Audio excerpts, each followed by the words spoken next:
all comes down to this. Springfield residents are finally getting the chance to vote on MGM's casino proposal. There are a number of people on both sides of the issue hoping to influence the election results. I don't like where they're putting it.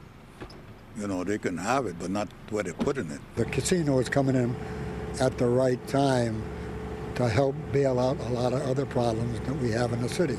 MGM not only wants to win, but they want to win by a large margin to send a strong message to the Gaming Commission. For that to happen, they needed people to get out the vote, which appears to be happening. I did expect it to be a busy day, and I was not disappointed. We're having all the polls open at 7, and there were voters waiting outside at the doors for some of the polling places. Springfield's election commissioner was expecting somewhere around a 30% voter turnout today. To give you some perspective, that's about double what we saw during the Senate election, which only came in around 14%. If MGM's proposal doesn't pass, it's game over for the South End proposal. If they win, they'll go on to compete for the sole Western Massachusetts casino license. I think it's going to be a close one.